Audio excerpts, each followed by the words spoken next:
kuat nandang kahanan. Sopo sing ora krasa kelangan, ditinggal pas sayang-sayangi, pas lagi jeru-jerune kowe milih dalan liyane.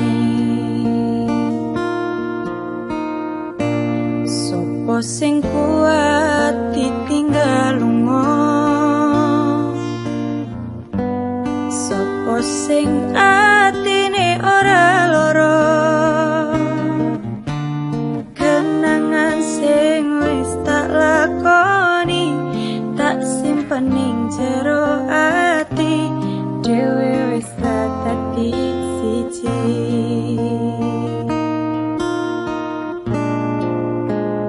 Ya wis ben tak lakoni nganti sakuat-kuate ati, pesenku mung siji sing ati-ati, iso ku mung mendem esok tekan sonten, mergo sadar diri kula dudu sinten-sinten.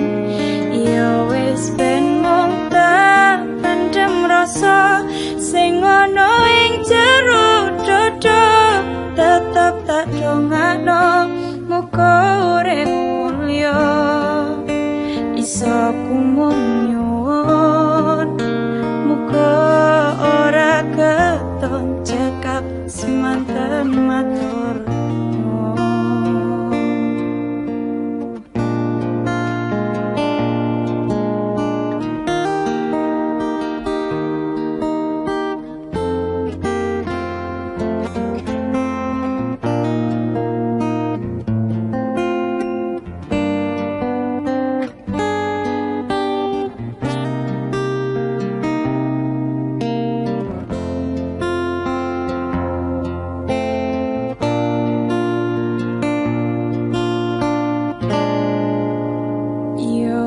Ben tak lakoni nganti sakuat-kuate ati, pesenku mung siji sing ati-ati, iso ku mung mendem esok tekan sonten, mergo sadar diri kula dudu sinten-sinten.